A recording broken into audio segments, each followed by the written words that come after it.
নমস্কার বন্ধুরা, আজকে আমি আরেকটি ওয়াটার কালার টিউটোরিয়াল নিয়ে আপনাদের সামনে উপস্থিত হয়েছি। আজকে আমি যে খাতাটা ব্যবহার করছি সেটা বাফকাঠি, সেটা ভালো খাতা, ওয়াটার কালার প্যালেট রং সমেত।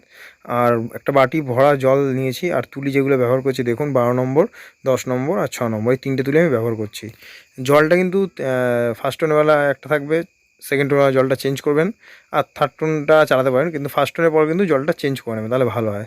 আচ্ছা, প্রথমে আমার পুরো পেপারটা কিন্তু ভিজিয়ে নেবো ভালো করে। দেখুন পেপারটা কিন্তু ভালো করে আমি ভিজিয়ে নিচ্ছি। আমি এখানে যেই রঙগুলো ইউজ করেছি বলে দিচ্ছি: গম্বুজি হলো, shaft green, crimson lake, cobalt বা আল্টামিন আপনারা ইউজ করতে পারেন। বেশি কালার আমি ইউজ করিনি, আবার বলে দিচ্ছি: গম্বুজি হলো, শ্যাপ গ্রিন, ক্রিমসন লেক, আল্টামিন বা কোবাল্ট, এই কটা কালার আমি ব্যবহার করেছি। তাহলে মন দিয়ে ড্রয়িংটা আমি ড্রয়িং করিনি, এবার আমি কালার ডাইরেক্ট করছি, তো আপনারা এটা ট্রাই করতে পারেন। হ্যাঁ, আমি পেপারটা ভিজিয়ে নিয়ে করেছি, ভেজা অবস্থা করুন, কিন্তু পেপারটা একটু ভালো হয়। আপনারা যদি পারেন এটা না একটু হ্যান্ডমেডে করবেন, হ্যান্ডমেড পেপার পাওয়া যায়, ওটা তার ভালো হবে, কারণ জলটা অনেকক্ষণ সোপ করে রাখে, ধরে রাখে। আমি ভালো বাপকাঠিসে করছি, এর জন্য অসুবিধা হচ্ছে না। আপনারা যদি চান তো হ্যান্ডমেডও করতে পারেন, ভালো হ্যান্ডমেডে। ঠিক আছে, ভিডিও তাহলে মন দিয়ে দেখতে থাকুন, স্ক্রিপ্ট না করে। চ্যানেলটা ভালো লাগলে অবশ্যই সাবস্ক্রাইব করবেন, কমেন্ট করে জানাবেন ভিডিওটা কেমন লাগলো, আর একটা অবশ্যই লাইক দেবেন। ভিডিওটা পুরো দেখবেন কিন্তু, নাহলে কিন্তু কিচ্ছু শিখতে পারবেন না। ঠিক আছে, দেখুন ওয়াটার কালার হয়তো খুব সোজা মনে হচ্ছে, কিন্তু সত্যিই সোজা। তার থেকে বড় ওয়াটার কালার করতে গেলে আপনাকে, ওয়াটার কালার করতে গেলে কিছু গ্রামার জানতে হবে ওয়াটার কালারের। যেমন আপনি ইংলিশ ভালো কখন বলবেন, বা ইংলিশ ভালো কখন কিছু করতে পারবেন, কারণ ইংলিশের গ্রামারটা আপনাকে জানতে হবে। বাংলার ক্ষেত্রেও তাই, ব্যাকরণটা ভালো জানতে হবে। তেমনই ওয়াটার কালার করতে গেলে তার গ্রামারটা ভালো জানতে হবে। যদি গ্রামারগুলো ভালোভাবে জানতে চান, তাহলে আমার ভিডিওতে, আগের ভিডিওগুলো দেখুন, আমার ভিডিও লিস্টে গিয়ে দেখতে পাবেন, আমি সব বুঝিয়ে দিয়েছি ও বলেও দিয়েছি। এর জন্য ভিডিওটা যখনই আমি আপনাদের কাছে যাচ্ছে বা আপনারা দেখছেন, মন দিয়ে দেখবেন, স্ক্রিপ্ট না করে, তারা কিন্তু কিছু বুঝতে পারবেন না। বারবার বলি, ভিডিওগুলো কিন্তু আপনাদের জন্যই করা, আপনারা যেন ভালো করে শিখতে পারেন। আমি প্রত্যেকটা জিনিস ধরে ধরে বুঝিয়ে আপনাদের বলে দিই। ঠিক আছে, আর একটা কথা বলে দিচ্ছি: যখন পেপারটা ভেজাবেন না, রঙের মধ্যে জল কিন্তু খুব কম নেবেন, খুব কম, মানে কালারটা দেবেন। পেজটা যখন ভেজা থাকবে না, জল মিশিয়ে রঙের সঙ্গে দেবেন না, ডাইরেক্ট রঙটা বেশি নেবেন, একদম নামমাত্র জল নেবেন। দেখুন আমি কিন্তু ওটাই করছি।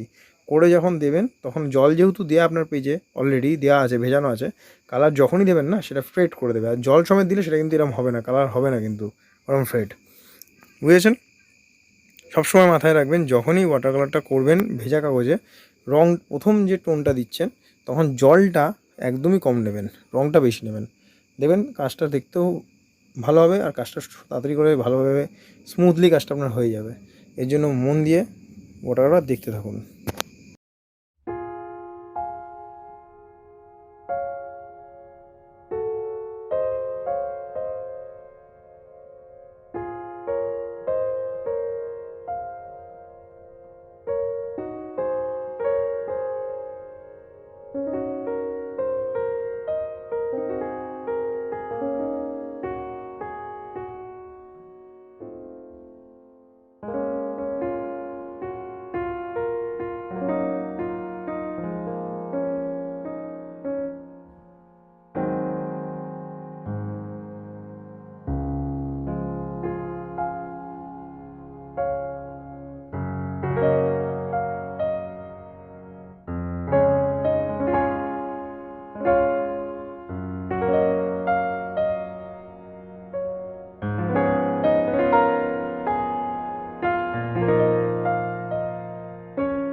ভিডিওটা পুরো দেখার জন্য অসংখ্য অসংখ্য ধন্যবাদ আপনাদের। ভিডিওটা ভালো লেগে থাকে কমেন্ট করবেন, সাবস্ক্রাইব করবেন চ্যানেলটা, আর একটা লাইক অবশ্যই দেবেন। ধন্যবাদ।